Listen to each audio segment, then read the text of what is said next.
C'est la 14e journée de Ligue 1 qui nous intéresse aujourd'hui. Salut à tous, bienvenue dans DSF. C'est l'endroit où l'on débriefe tout ce qui s'est passé sur les terrains de notre championnat.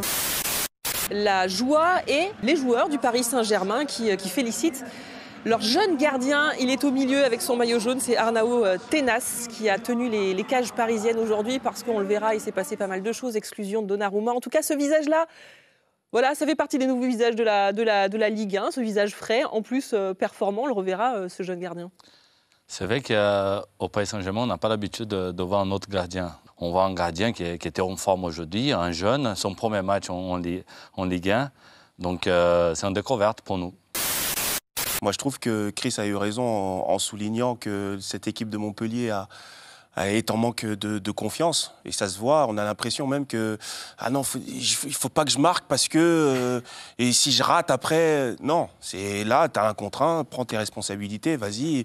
Et même si tu mets à côté, mais au moins, on pourra pas te le reprocher. Là, sur certaines actions, on a l'impression que les joueurs sont totalement en perte de confiance. Ouais. Après, Monaco, c'est quand même une équipe qui prend beaucoup de risques. C'est un coach qui il s'en fout de prendre des buts. Lui, ce qu'il veut, c'est marquer.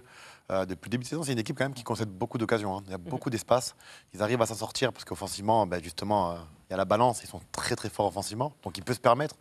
Mais parfois, ça risque de ne pas passer. Et vous qui étiez justement défenseurs centraux, parce que non, vous qui étiez.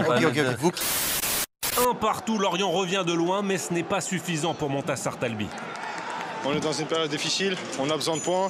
On voulait faire une réaction, malheureusement ça n'a pas été le cas. On peut faire mieux dans beaucoup de compartiments du jeu, même dans l'envie, dans l'intensité, donc il y a beaucoup de choses à améliorer. Donc non, c'est pas le goût d'une victoire, mais on a montré quand même du caractère.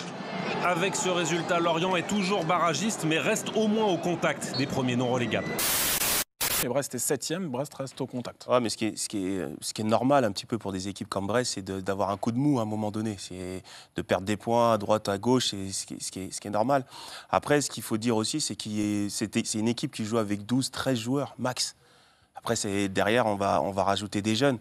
Mais pour l'instant, ils ont de la chance qu'il n'y ait pas trop de suspendus et pas trop de blessures aussi dans l'effectif.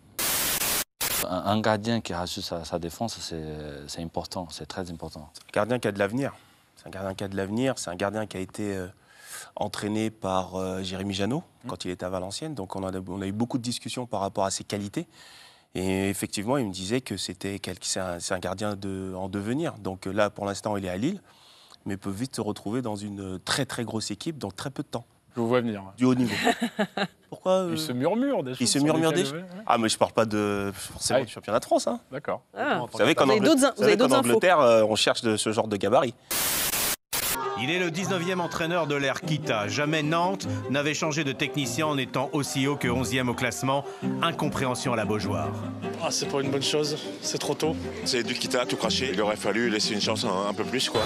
Un point rageur pour 3 points de bonheur. Jocelyn Gourvenec n'avait jamais gagné son premier match avec aucun de ses clubs précédents. Vous pouvez pas vous imaginer l'émotion que j'ai quand je suis ici. Je suis venu pour la première fois en 1984 dans ce stade, j'avais 12 ans, et d'être là sur le banc, voilà, c'était beaucoup d'émotions, et quand on gagne en plus, c'est magnifique. Nice ne battra donc pas le record d'invincibilité sur une saison, toujours détenu par le FC Nantes.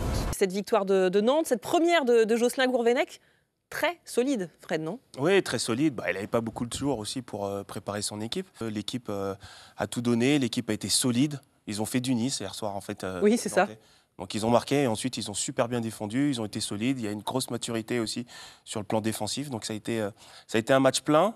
Et je pense que c'est un match aussi qui peut les faire basculer sur des notes positives pour la suite. Avec une défense de Nice qui était anormalement fébrile, comme on l'a rarement vu cette saison-là, notamment Todibo qui est en difficulté face à Simon. Exactement, mais on ne peut pas leur en vouloir.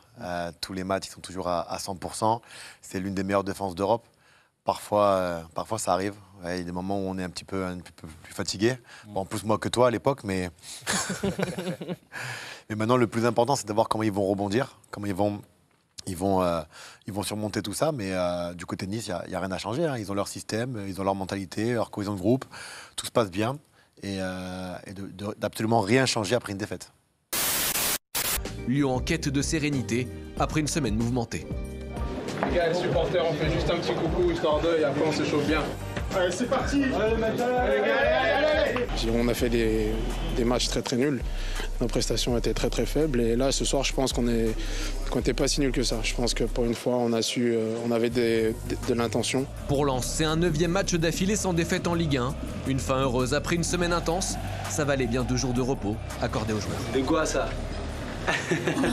Côté Lyon, après le non-match contre Lille, ils avaient envie de rebondir aussi par rapport au changement de coach, par rapport à tout ce qui s'est passé la semaine. Et Pierre Sage, il n'avait que 48 heures pour travailler cette équipe. Mais quand tu es joueur lyonnais et que tu rentres comme ça chez toi, c'est vrai que tu cherches un petit peu de l'espoir quelque part et tu te dis, bon, on a pris un penalty, parce que pour moi, le penalty, il est quand même très gentil. Ils ont été plutôt solides, ils ont laissé beaucoup moins d'espace. Ils se refont le match et c'est clair que quand tu termines et que tu rentres comme ça chez toi, tu te dis, ouais, on peut le faire en fait. On peut le faire. Maintenant, c'est à eux de rectifier quelques petits détails, de ne pas changer grand-chose, parce que tu peux pas passer de rien à tout d'un coup, du jour au lendemain. Là, c'est une bonne base, avec beaucoup moins d'espace, et il faut qu'ils montent crescendo comme ça, et puis ils y arriveront. 12 tirs, 7 cadrés, 48% de possession, c'est pas du tout des stades de lanterne rouge qui se déplacent, qui plus est au stade Bollaert. Et c'est fini. La semaine parisienne aura été compliquée souvent, mais ils sont toujours en vie en Ligue des Champions et puis surtout en Ligue 1. Paris réalise une super opération comptable.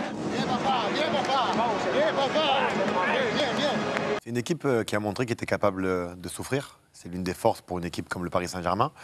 Non, je pense qu'elle est sur sa continuité, elle est de plus en plus solide. En plus, derrière, ça tourne. Tout le monde est prêt. Après, tu disais que mentalement, c'était peut-être bien pour eux aujourd'hui par rapport à ce qui s'était passé, par rapport à la physionomie du match. Mais quand même, physiquement, c'est pas facile de jouer à 10 contre 11 tout le match. Tu perds du jus physiquement quand même.